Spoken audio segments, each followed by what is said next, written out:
বন্ধুরা, আশা করি তোমরা সবাই অনেক ভালো আছো। সবাইকে স্বাগত 10 মিনিট স্কুলের আজকের ক্লাসে।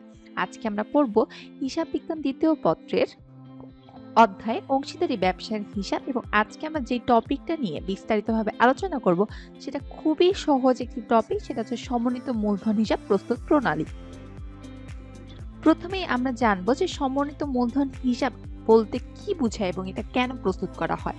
লাভ লোকসান আবন্টন হিসাব যখন তৈরি করা হয় তখন অংশীদারদের স্বার্থ সংশ্লিষ্ট কোনো বিষয় যদি ভুলে বাদ পড়ে যায় তাহলে সেই বাদ পড়া বিষয়গুলো সংশোধন করার দরকার হয়।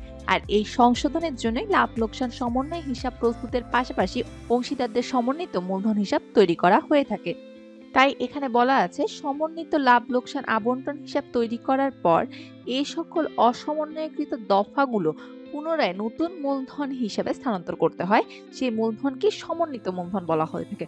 অর্থাৎ আমরা যখন লাভ লোকসান আবন্টন হিসাব তৈরি করছি তখন যদি কোনো বিষয় ভুল বশত বাদ পড়ে গেছে এবং সেই বিষয়টুকু এখন আমাদের আবার দেখাতে হবে, সেজন্য এই বাদ পড়া বিষয়টা সংশোধনের জন্যই লাভ লোকসান সমন্বয় হিসাব প্রস্তুতের পাশাপাশি অংশীদারদের সমন্বিত মূলধন হিসাবও তৈরি করা হয়ে থাকে। এখন আমরা একটি সমন্বিত মূলধন হিসাবের নমুনা ছক দেখব। এখানে মাঝখানে সমন্বিত মূলধন হিসাব লিখতে হবে এবং হাতের বাঁ সাইডে ডেবিট, হাতের ডান সাইডে ক্রেডিট লিখতে হবে। লেখার পর ছকে তারিখ বিবরণ এবং অংশীদারদের নামের একটি কলাম করতে হবে। ঠিক একইভাবে ক্রেডিট সাইডেও তারিখ বিবরণ এবং অংশীদারদের নামের একটি কলাম করতে হবে। পূর্বের মূলধন হিসাবের অসংশোধিত ব্যালেন্স অংশীদারদের সমন্বিত মূলধন হিসাবে ক্রেডিট পাশে লেখা হয়ে থাকে। এরপর লাভ লোকসান সমন্বয় হিসাবে ডেবিট পাশের আইটেম বা দফা যেগুলো রয়েছে সেগুলো অংশীদারদের সমন্বিত মূলধন হিসাবে ক্রেডিট সাইডে লেখা হয়ে থাকে।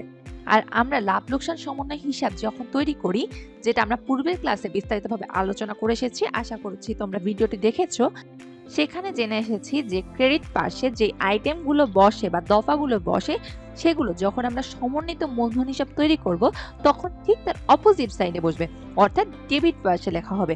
এখানে ডেবিট পাশে কোনগুলো লেখা হয়েছে? উত্তোলনের সুদ, ক্ষতির অংশ, এই হিসাবগুলো লাভ লোকসান সমন্বয় হিসাব তৈরি করার সময় ক্রেডিট সাইডে বসতো, অর্থাৎ লাভ লোকসান সমন্বয় হিসাবে ঠিক অপোজিট সাইডে সমন্বিত মূলধন হিসাবগুলো বসানো হবে।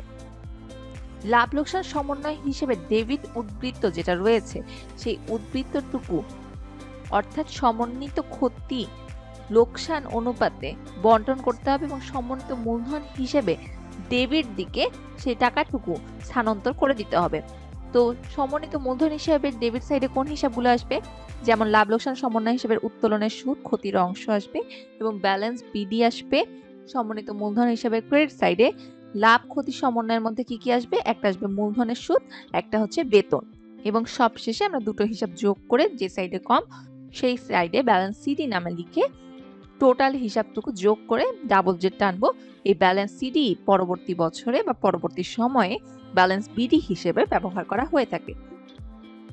আশা করি শিক্ষার্থী বন্ধুরা আজকে ক্লাস তোমরা বুঝতে পেরেছো। সবাইকে অনেক ধন্যবাদ পুরো ক্লাস জুড়ে থাকার জন্য।